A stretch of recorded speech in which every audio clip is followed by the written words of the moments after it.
Hello students, welcome to आयुरेज। कला lecture के कंटिन्यूएशन में आज हम पढ़ेंगे पुरीषधरा कला के बारे में। Let's get started. सबसे पहले हम देखेंगे आचार्य सुश्रुत ने पुरीषधरा कला के बारे में क्या कहा है। पंचमी पंचमी पुरीषधरा नाम या अंत कोष्ठे मलम भी विभजते पक्वाशयस्था। यहाँ पे आचार्य सुश्रुत ने क्लियर किया है दैट पंचमी मतलब पांचवी जो कला होती है वो होती है पुरीषधरा कला। उसके बाद यह कला कोष्ठ मतलब ही एब्डोमेन के अंदर स्थित होकर पक्वाशय में रहती है, मतलब ही लार्ज इंटेस्टाइन में रहती है, या अंतः कोष्ठे मतलब एब्डोमेन के अंदर स्थित होके या कोष्ठ के अंदर स्थित होके ये पक्वाशयस्था मतलब पक्वाशय यानी ही लार्ज इंटेस्टाइन में ये कला रहती है। और मलम भी विभजते मतलब ही मल के विभाजन का ये मेन काम करती है। मल मतलब ही फीसेस को अलग करने तथा धारण करने का कार्य ये करती है, इसीलिए पुरीषधरा कला को मलधरा कला भी कहा गया है क्योंकि ये मल को धारण करने का भी काम करती है। मलम विभजते मतलब कि मल की डिवीजन करने का काम। जैसे हमें पता है कि मल ये नॉर्मली हमने देखे है कि पुरुष और मूत्र ये जो दो मल है, जो मल विभाजन से ये अर्थ होता है कि मल को पुरुष और मूत्र इन दोनों में कन्वर्ट करने का काम या डिवाइड करने का काम ये कला करती है, इसलिए बोला गया मलम विभजते। मतलब यहाँ से दो डिवीजन होते हैं वेस्ट प्रोडक्ट के। पहला होता है यूरिन मतलब ही मूत्र, और दूसरा होता है फीकल मैटर मतलब ही फीसेस और पुरुष। इसका कार्य क्या है? मल का निर्माण करना मतलब ही मल का फॉर्मेशन करना, उसी के साथ साथ विभाजन मतलब सेपरेशन ऑफ वेस्ट। यूरिन और स्टूल्स में सेपरेट करती है वो वेस्ट को, वेस्ट प्रोडक्ट को, और उसी के साथ उसका धारण करना मतलब स्टोरेज बिफोर एक्सक्रीशन, एक्सक्रीशन से पहले उसे होल्ड करके रखना, उसे धारण करके रखना भी इस कला का काम है। इसलिए इसे मलधरा कला और उसी के साथ साथ पुरुष धरा कला भी कहा गया है क्योंकि ये मोस्टली फीकल मैटर मतलब ही पुरुष को धारण करके रखती है। And it corresponds to the mucosal lining of the large intestine. Large intestine की जो म्यूकोजल लाइनिंग है इससे हम पुरुषधरा कला को समझ सकते हैं। उसके बाद देखते हैं आचार्य सुश्रुत ने और डिटेल में बताते हुए इस कला के बारे में कहा है। यकृत समन्तातः कोष्ठ च तथा अंतरानी समाश्रित। मतलब ही इस श्लोक का ये अर्थ है, इस लाइन का ये अर्थ है कि यह मलधरा कला यकृत मतलब ही लीवर के आसपास, कोष्ठ और आंत्र मतलब ही इंटेस्टाइन में स्थित रहती है। मतलब आचार्य सुश्रुत ने इस कला का एग्जैक्ट लोकेशन बताया है कि ये एब्डोमेन रीजन में इंटेस्टाइन के अंदर लीवर के आसपास स्थित रहती है। तो एक्चुअली इस लाइन को हम किस तरीके से समझेंगे कि ये जो कला है, जो पुरुषधरा कला है, ये through out the abdominal intestinal tract present होती है। पूरे इंटेस्टाइनल ट्रैक्ट में ये प्रेजेंट होती है, पूरे मतलब दैट मीन्स पूरे लार्ज इंटेस्टाइन में ये कला प्रेजेंट होती है, including regions lying near the liver मतलब लीवर यकृत समांततः मतलब यकृत के पास मतलब लीवर के पास भी ये स्थित होती है। इसका सिंपल अर्थ ये है कि ये पूरे लार्ज इंटेस्टाइन में ये कला स्थित रहती है, इंक्लूडिंग वो पार्ट जो कि लीवर के पास है। यहाँ पे जो ये यकृत आया है, इससे हम ना केवल यकृत समझेंगे, इससे हम यकृत और प्लीहा इन दोनों को समझेंगे, मतलब ही लिवर और स्प्लीन। मतलब कि ये जो कला है ये लिवर और स्प्लीन के पास में भी प्रेजेंट होती है।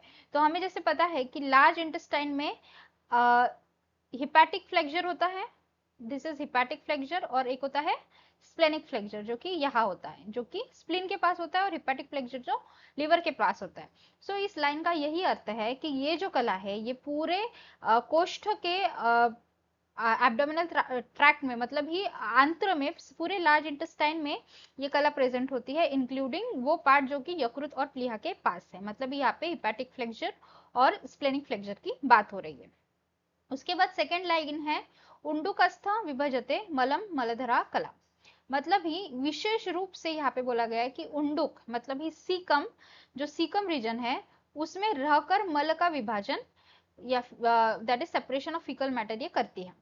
क्या कहा गया है कि पुरुषधरा कला ये स्पेसिफिकली उंडुक रीजन मतलब ही सीकम रीजन में प्रेजेंट रह के मल का विभाजन ये कार्य करती है। इस चीज को समझने के लिए आपको पहले ये समझना पड़ेगा कि जो डाइजेशन प्रोसेस होती है, तो जो फूड हम इंटेक करते हैं उसके बाद जब वो फूड स्मॉल इंटेस्टाइन में आता है मतलब इस पोर्शन में आता है, स्मॉल इंटेस्टाइन की, तो जब तक वो स्मॉल इंटेस्टाइन में है तब तक हम उस इंजेस्टेड फूड को वेस्ट प्रोडक्ट नहीं बोल सकते, क्योंकि स्मॉल इंटेस्टाइन में वो वेस्ट प्रोडक्ट नहीं कहलाता है। स्मॉल इंटेस्टाइन में क्या होता है कि जो हमने फूड खाया है उसका स्मॉल इंटेस्टाइन में उसके अंदर जो भी इसेंशियल न्यूट्रिएंट्स है उसका एब्जॉर्प्शन होता है। तो सारे इसेंशियल न्यूट्रिएंट्स का जब पूरा तरीके से एब्जॉर्प्शन हो जाता है और उसके बाद जब वो लार्ज इंटेस्टाइन में पहुंचती है तो सबसे पहले वो सीकम में एंटर करती है। सीकम मतलब ये रीजन, ओके। सो इस रीजन में जब वो एंटर करती है तो लार्ज इंटेस्टाइन का सबसे पहला पार्ट होता है सीकम, जो कि स्मॉल इंटेस्टाइन से कनेक्टेड होता है। तो जो फूड सब्सटेंस है जो हमने खाया है, जब वो सीकम में एंटर करता है from the small intestine, only and only तब उसे वेस्ट प्रोडक्ट कहा जाता है। स्मॉल इंटेस्टाइन में उसे वेस्ट प्रोडक्ट नहीं कहा जाता है, क्योंकि वहां पे न्यूट्रिएंट्स एब्जॉर्ब हो रहे हैं। फिर सारे न्यूट्रिएंट्स एब्जॉर्ब हो जाने के बाद जब उसमें कुछ भी इसेंशियल ऐसे न्यूट्रिएंट्स नहीं रहते हैं और तब वो सीकम में पहुंचता है, तब उसे वेस्ट प्रोडक्ट कहा जाता है।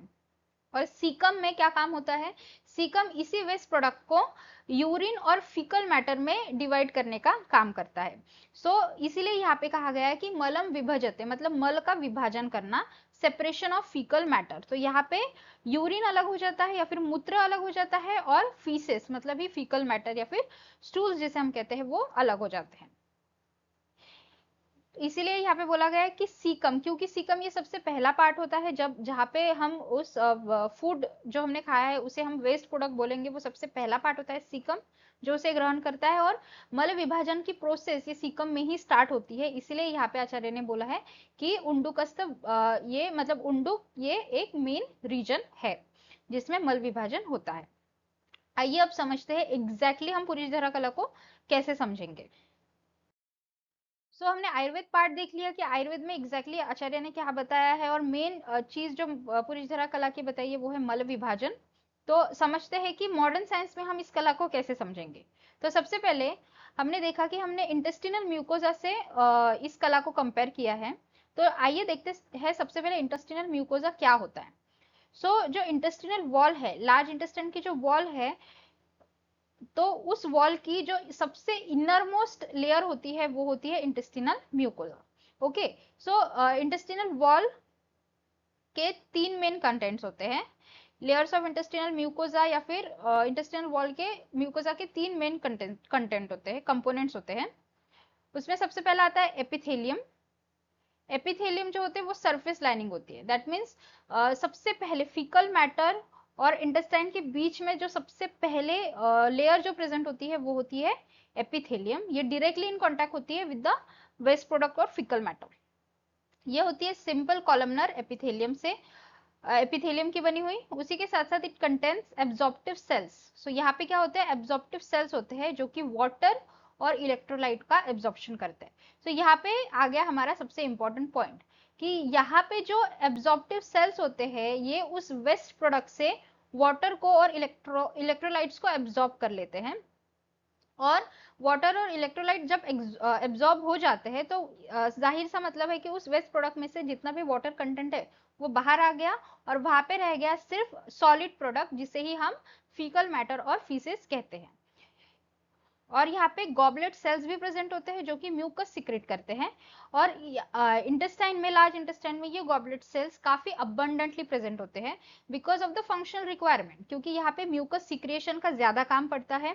जो फीसेस बन रहे हैं इट इज वेरी इंपॉर्टेंट कि वो ल्यूब्रिकेटेड रहे सो दैट प्रॉपरली उसका एक्सक्रीशन हो पाए। यहाँ पे जो गॉबलेट सेल्स होते हैं वो काफी अबंडेंट होते हैं and for the more mucus production, जितना म्यूकस प्रोडक्शन हुआ उतना ही वो पोर्शन ल्यूब्रिकेटेड रहेगा और फीकल मैटर के मूवमेंट के लिए वो आसानी होगी। उसके बाद एपिथेलियम के बाद जो दूसरी लेयर प्रेजेंट होती है वो होती है लैमिना प्रोप्रिया। सॉरी, एपिथेलियम के साथ साथ वहां पे प्रेजेंट होता है इंटेस्टाइनल म्यूकोजा में lamina propria which is loose connective tissue layer beneath the epithelium. Epithelium के नीचे लेयर प्रेजेंट होती है वो है lamina propria which contains blood vessels, lymphatics और इम्यून सेल्स। लैमिना प्रोप्रिया में क्या क्या प्रेजेंट होता है, ब्लड वेसल्स, लिम्फेटिक्स और इम्यून सेल्स। उसके बाद it supports nourishment and defence. लैमिना प्रोप्रिया का क्या काम होता है, ये सपोर्ट करता है, नरिश करता है और डिफेंस के लिए मदद करता है। उसके बाद जो नेक्स्ट लेयर होती है वो होती है muscularis mucosae. This is the layer of smooth muscles. So यहाँ पे जो होती है दो सबसे एंड की लेयर जो होती है वो होती है मस्कुलरिस म्यूकोसी, जो कि एक स्मूथ मसल की लेयर होती है which helps in local movement and expulsion of glandular secretions. So local movement के लिए हेल्प करती है ये मस्कुलरिस म्यूकोसी, और उसी के साथ साथ ग्लैंडुलर सिक्रिएशन के एक्सपल्जन के लिए, मतलब जो हमने जो वहाँ पे ग्लैंड्स प्रेजेंट होते हैं उस ग्लैंड्स से जो सिक्रिएशन होता है उस सिक्रिएशन के लिए मदद करता है वो है मस्कुलरिस म्यूकोसा। सो हमने यहाँ पे 3 लेयर देख लिया जो कि इंटेस्टिनल वॉल में प्रेजेंट होती है। सबसे पहले है एपिथेलियम, उसके बाद लैमिना प्रोप्रिया, और उसके बाद है मस्कुलरिस म्यूकोसा। अब ये जो एपिथेलियम लेयर है जिसमें हमने देखा कि ये सरफेस लाइनिंग है एग्जैक्टली फीकल को होल्ड करके जो रखती है, फीकल को सपोर्ट, फीकल मैटर को सपोर्ट करके रखती है, सबसे पहली लेयर होती है एपिथेलियम, जिसमें कि एब्जॉर्प्टिव सेल्स होते हैं जो कि वाटर और इलेक्ट्रोलाइट्स को एब्जॉर्ब करते हैं, और गॉबलेट सेल्स होते हैं जो कि म्यूकस सिक्रेट करते हैं और म्यूकस प्रोड्यूस करते हैं। सो यही हमारा मेन फंक्शन है जो है वाटर और इलेक्ट्रोलाइट को एब्जॉर्ब करना। वाटर और इलेक्ट्रोलाइट को एब्जॉर्ब करके ही ये यूरिन और फीकल मैटर को डिफरेंशिएट या फिर डिवाइड कर रही है। सो ये जो एपिथेलियम की लेयर है यही एक्चुअली कला लाइक लेयर है जो हमने प्रीवियस स्लाइड्स में पढ़ी है, which lines the entire large intestine. ये एंटायर लार्ज इंटेस्टाइन को लाइन करके प्रेजेंट होती है from caecum to the rectum, rectum से लेके सीकम तक एपिथेलियम, और बाकी सारी लेयर्स भी प्रेजेंट होती है, बट मेन फंक्शन यहाँ पे जो मल विभाजन का फंक्शन है वो परफॉर्म करती है एपिथेलियम। इसलिए हम इस एपिथेलियम को कला से कंपेयर कर सकते हैं, पुरुषधरा कला से। And it is also rich in goblet cells which continuously secrete mucus. ये जो गॉबलेट सेल्स होते हैं वो कंटिन्यूसली म्यूकस सिक्रेट करते हैं, जिस कारण से लार्ज इंटेस्टाइन में ल्यूब्रिकेशन रहता है, जिससे कि फीकल फीसिस का जो मूवमेंट है वो प्रॉपर हो पाता है और एक्सपल्जन भी प्रॉपर हो पाता है। और यहाँ पे विलाय प्रेजेंट नहीं होते हैं, unlike small intestine. Small intestine में काफी विलाय प्रेजेंट होते हैं जिनका एब्जॉर्प्शन, न्यूट्रिएंट्स को एब्जॉर्ब करने का ये फंक्शन होता है, बट यहाँ पे विलाय प्रेजेंट नहीं होते हैं। तो दैट्स वाई जो सरफेस होता है लार्ज इंटेस्टाइन का वो काफी स्मूथ होता है, क्योंकि यहाँ पे फोकस है एब्जॉर्प्शन और ल्यूब्रिकेशन, क्योंकि यहाँ पे एब्जॉर्प्शन के साथ साथ हमें ल्यूब्रिकेशन भी प्रोवाइड करना है सो दैट एक्सपल्जन प्रॉपरली हो पाए। और यहाँ पे डाइजेशन ये फंक्शन नहीं है, बट जो स्मॉल इंटेस्टाइन है वहां पे एब्जॉर्प्शन प्लस डाइजेशन ये फंक्शन होता है। सो रीजंस हम क्यों इस एपिथेलियम को या इस लाइनिंग को हम कला से कंपेयर कर रहे हैं। सबसे इंपॉर्टेंट रीजन मल विभाजन, जो कि हमने देखा कि एपिथेलियम में एब्जॉर्प्शन, वाटर और इलेक्ट्रोलाइट्स का एब्जॉर्प्शन होता है, तो उसी को हम मल विभाजन से समझ सकते हैं कि जब वेस्ट प्रोडक्ट से वाटर एब्जॉर्ब हो जाते हैं तब वहां पे बचता है वो सिर्फ सॉलिड पार्ट बचता है, और जो वाटर एब्जॉर्ब होता है वो आगे जाके यूरिन में कन्वर्ट हो जाता है, और जो वहां पे सॉलिड पार्ट बचा हुआ है उसी को हम फीकल मैटर कहते हैं, वही देन आगे जाके एक्सपर्ड हो जाता है एज स्टूल्स। सो क्योंकि म्यूकोजा एब्जॉर्ब करता है वाटर और electrolyte and it converts liquid content into semi solid faeces. Water और इलेक्ट्रोलाइट को एब्जॉर्ब करके वो जो पहले लिक्विड कंटेंट था उसी को सेमी सॉलिड फीसेस में कन्वर्ट कर देता है। सो यही मेन फंक्शन होता है इस म्यूकोजा का, इसीलिए हम इसे कला के साथ कंपेयर कर सकते हैं।